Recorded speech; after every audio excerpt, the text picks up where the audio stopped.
He's a contributor to the Field of 68, TNT, CBS, Westwood One Sports. He's everywhere. You can follow him on Twitter at Dalen Cuff. Dalen, thanks for joining us, man. How you doing on this Monday here before the madness begins?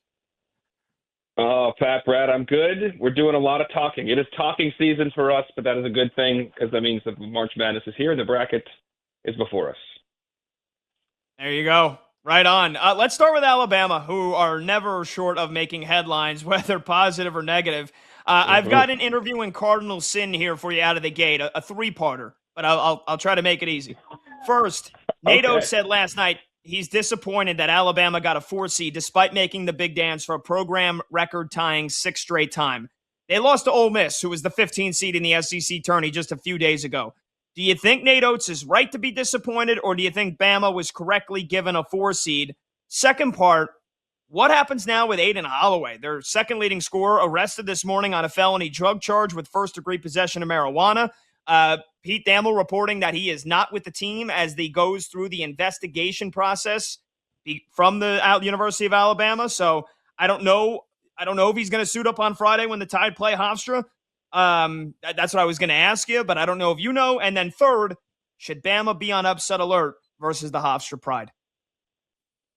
A triple barrel out the gate. First and foremost, they are appropriately seated, I feel like. So I'm not sure what Nate's complaining about there. Secondarily, bro, I have no clue what's going to happen here. I know it's a big deal. It's your second leading scorer the week of the NCAA tournament. I'm not sure. It's a felony charge in his state with the amount of marijuana he had in his possession. So who knows what that entails, how this is going to operate. And the weird thing is, I was talking to Brad about this last night on Field of 68. I liked Hofstra with the number to begin with. This is before we knew this had happened, before this had happened. So Hofstra's a team that when you have to have upsets, you got to do a couple things right. You have to have a style play that you can impose on a power conference team. Well, for Hofstra, they play one of the bottom 50 tempos in the country. Ironic, given their coach's nickname is Speedy. But they play bottom 50 tempo in the country. They shoot it really well. They don't take a boatload of threes, but it's the top third of the country. But they shoot it at almost 37%. So the top 30 in the nation in shooting threes. I think they can make this thing into a half-court game. Cruz Davis is the CAA Player of the Year. He's a guy that can late shot clock, go get your bucket, whatever needs to happen. He can go make it happen. He also has a running mate back there in Preston Edmead. Freshman of the year in the conference, just the kid's a stud. And the sad part is he probably won't be with Hofstra next year. This is a big-time shop window for him. He's already performed well enough during the year, but I think this is a big opportunity for him. And they have they offensive rebound the ball. Defensively, they're going to have to clean it up. But this is one thing that Alabama doesn't really have. They've got great guard play. That's why when listing Holloway or second-best guard is a problem. But they don't really have physical bigs that will dominate them. That's been their issue all year. And when you're playing a high-major team, a mid-major team, and you can't exploit that physicality advantage you might have, that size, those God-given things, that can be problematic. So I really like Hofstra with the number. I liked it last night. I love it now. And I think Alabama could be in for a tough one, to say the least. Yeah, Dalen, I think that number is going to shrink rapidly based on that Holloway news. Another keynote here, folks, just to piggyback on what Dalen's selling you. Hofstra, number 1 in effective field goal percentage defense in all of college basketball over the last 30 days. Keep that in mind. All right, Dalen, long time no talk, mi amigo. People always fall in love with the Cinderella this time of year. Give us your favorite and true Cinderellas. We're not talking about 10 seeds. Hell, we ain't talking about 11 seeds.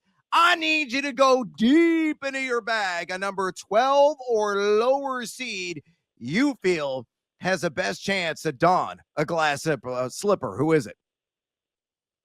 I think it's the best team in the MAC, and the team I've been saying is the best team in the MAC for the last 5 or 6 weeks, and that's Akron. I think they're better than Miami, Ohio. They lost on the road to the Red Hawks by 4 points. And they've only lost one other time since then. That was out of conference. They went down to play Troy in a true road game. We know Troy is good. Troy's in this field winning the Sun Belt. And they lost that game by a couple points. But Johnson is an outstanding guard, but they're a veteran team. They shoot the heck out of the ball. They play at pace, which I think they can get up and down and be comfortable in that situation. They've played other big high major teams. Some they've given a little bit of a scare. Purdue's game was closer than that score indicates. And I think they're in a good spot with Texas Tech. We obviously know JT Toppin. We don't know what's going to happen with Christian Anderson. They say he's coming back, but in what capacity? The soft muscle issues, groin, hammies are always kind of questionable. So I think they're capable of hanging with them from a physical standpoint. They can score with them, and I really like their matchup. I like their experience. It's the third straight time they've been in the tournament. John Gross is a really good coach, and I like their matchup. I like their spot right now. So give me Akron to win, and given what I just said about Alabama or Hofstra, and Hofstra could be a potential upset. We could be looking at a 12-13 game. And even if it's 12-4 against Hofstra and Akron, man, there'll be a ton of points and a lot of threes in that game. But Alabama is a make-miss team, part of the same thing. If they're off, anybody can beat them. So, yeah, I think Akron could be the shot. And it's a little bit by process of elimination because as much as I like Akron, I have them move forward in my bracket, winning one game, not two. There aren't other 12 pluses that I'm really into. And I do think that's more speaks to the nature of college basketball right now, where if you're a good mid-major player, you don't stay there and build on that career and then threaten teams in the NCAA tournament. You just leave and you go up a level to the high major level. So if they are taking all the best players, you're having a bigger separation. So I think there's less teams in that 12-plus line that I really think can win a game here. But I really do like the Zips.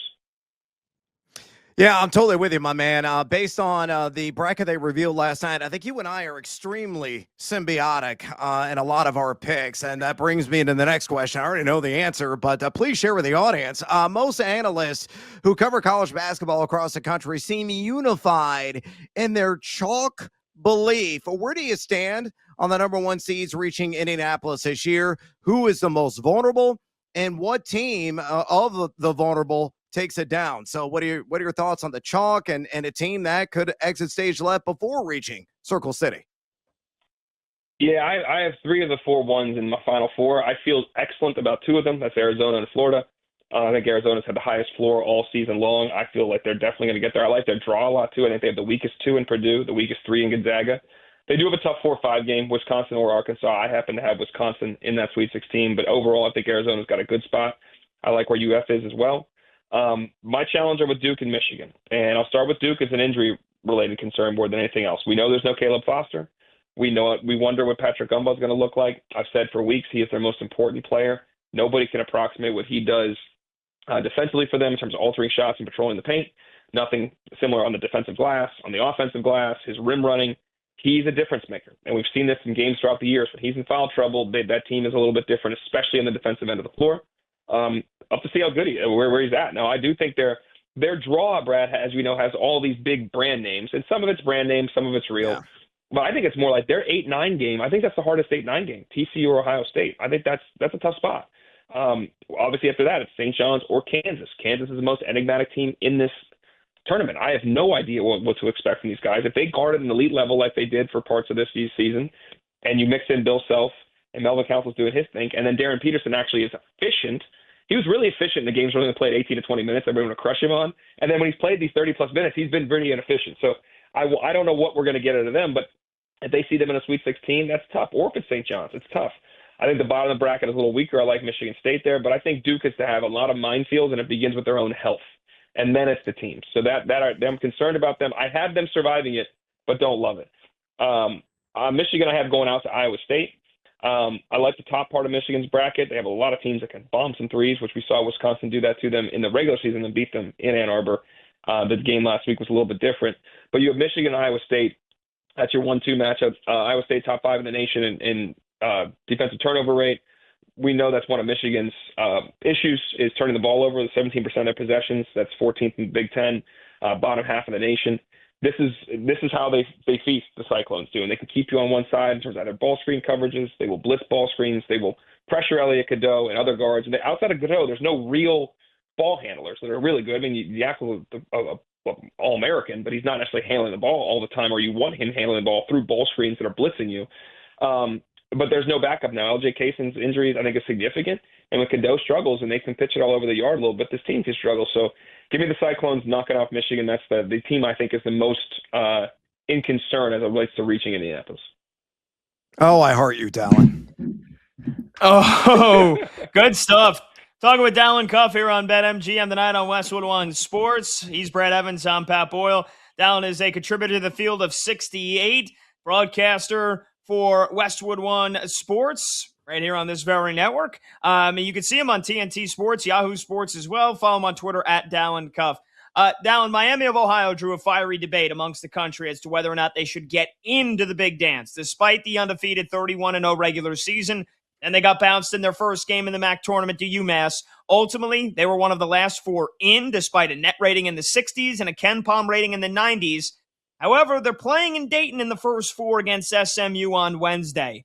Just a quick reminder, Indiana State got left out 2 years ago, despite a top 30 net rating and a top 40 Ken Palm rating.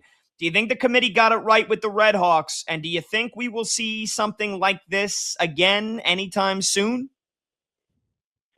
No, we won't see anything like this again. This is only the seventh time we've seen this since 1979. Now, all those six other teams were one seeds, and they were high major teams, with the exception of Wichita State, which was just, but Wichita State had, 3 pros on the roster. So a little different situation.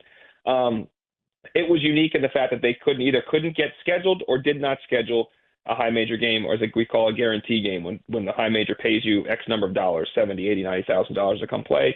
You usually take your beat and then you go back home. They tried to play some of them. I think they should have tried to play harder to get some on their schedule, but they didn't, and it benefited them.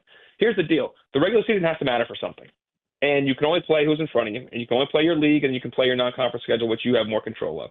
That said, they didn't lose a single game within league play. 28 Division I games, 31 games overall. If we're not rewarding that, this isn't football where we have 12 spots. We have 37 at-large bids. 37.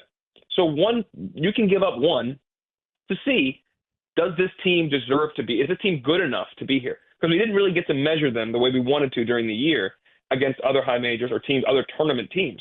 They played Akron, as I mentioned before. They beat Akron at home. That was their one quad 2 win for quite some time. And then I believe Wright State, it's the very last week, Wright State edged ahead of the number they needed to have in terms of their net ranking to make it 2 quad 1 games and 2 quad 1 wins. But all that said, they deserve to be there because they won every single game. Now we get to answer some questions. I was surprised they put them in Dayton, though, guys. I thought they would want the story. I thought they would say, we're just going to plug them right into Wednesday, Thursday. They're going to build this up all week. But honestly, they went about their process in an appropriate way. The team deserves to be there, but where they deserve to be seated. Well, given their resume, they should be seated in Dayton. So I appreciate what they did. I didn't think they would do it, but I'm glad that they went through their process and the numbers bear it out. They got to play themselves in. Now, it could be a good thing for the MAC and for them because you get what's called a unit, the multiple teams you get in there. And the unit is the amount of money you get just for being in the tournament. And each win, you get another unit.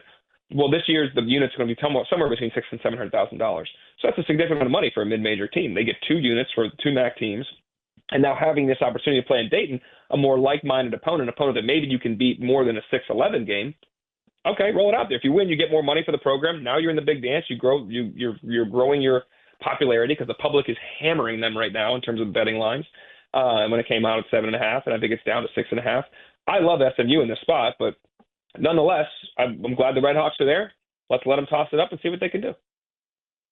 Yeah, first and 95, I think, wins that game. That should be a very exciting one, to say the least. Alan, last one for me, amigo. Big Blue Nation jumped all over Kentucky immediately in its 7-10 matchup against Santa Clara in the Midwest region. Do you feel the blue-colored glasses are swaying their view negatively? Can Herb Sendek's squad spring to mild upset despite the early tip at 11:30 p.m. Eastern time on Friday? Right now, Kentucky is favored by 3.5 points on BetMGM. Dalen, fade or follow the Wildcats laying the 3.5? I am fading the Wildcats here. I like Santa Clara in this spot. I think that obviously that line moved. It was open at 2.5 right away, and then I think it's the public betting these brand names. I mean, you get it. Kentucky is one of the biggest ones, if not the biggest one. So they got hammered, and that moved up to 4.5. You tell me now it's down to 3.5. I like Santa Clara. I think they're a team that, again, what can you shoot the ball? Can you score the ball? Can you hang with these guys athletically? I think that's a Kentucky team that has some issues. They need to play defense. They have a small margin of error, and if they defend at a high level and they are able to play inside out. What I mean by that is not throwing necessarily balls to Moreno or Garrison on the block. They need to get feet in the paint. Oway attacking, Aberdeen attacking, feet in the paint, play from there, score in there, kick out from there. They can be good. The problem is they fall in love with some threes sometimes. I think they also are a team that have a little mentality issue. Maybe they hear the Santa Clara talk, that helps them, but seeing a Santa Clara across from them as a 10 seed as opposed to another high major team, I think is not good for their psyche.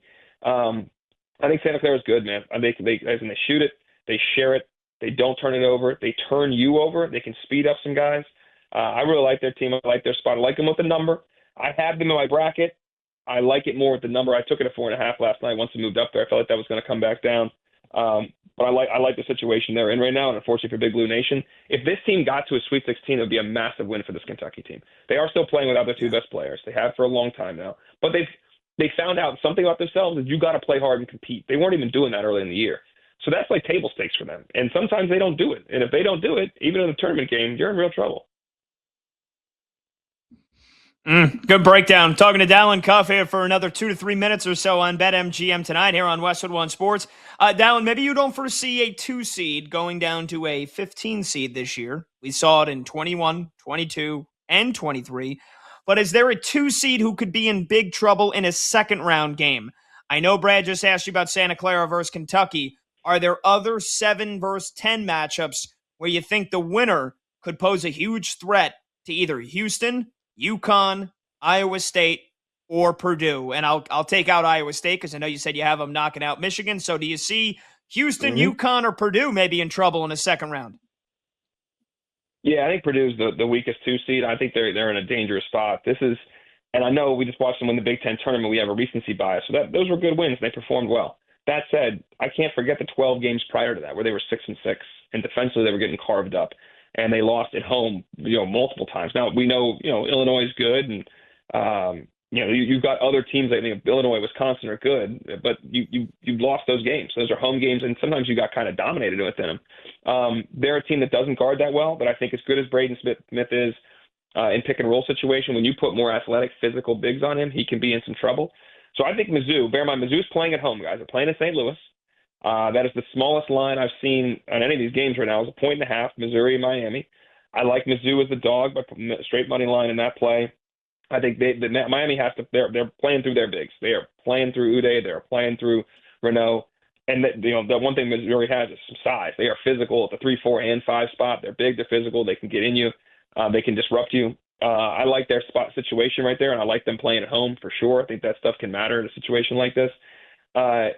Secondarily, when they play Purdue, I think that same stuff factors. Your offensive rebounding ability, they get to the line a ton. Purdue doesn't tend to foul a lot, but you need teams to take it at them, and I think that's what Missouri is going to be able to do. And defensively, I think you're going to see a team that's able to guard them and disrupt a little bit. Braden Smith, with the length and athleticism of their guards, I think is going to have a problem. If you can get into him a bit, you can change the game, and you can get at him when he's on defense. Now you've really changed the game. I like where they're at. Missouri did not finish the season playing that well, but they had a tough road toward the end there. I like them winning this game. I like them beating Purdue. That's my upset pick, and there's a pretty large price. I think what was the last night? I think it was 12-1 to get to the Sweet 16 to get through Miami and Purdue. But give me the Tigers at home. Wow. All right. Good stuff. Dalen, we appreciate the time, man. It'll be here before we know it. I mean, 24 hours from now, we'll have a first 4 game, but in less than 3 days, it'll officially begin. We appreciate you so much, man. Thank you. Anytime. Be well, guys. Thanks, Dalen. There you go. Dalen Cuff, big fan of the Mizzou Tigers. 20-12. They are the 10 seed in that West region, where he thinks they beat Miami, and then he thinks they can knock off the 2nd seed Purdue Boilermakers. Not enough love for the big Oscar Clough, but I get it, man. Missouri's got some size as well, and I think there could be a guard disadvantage there, or they could take away the advantage that Braden Smith normally brings.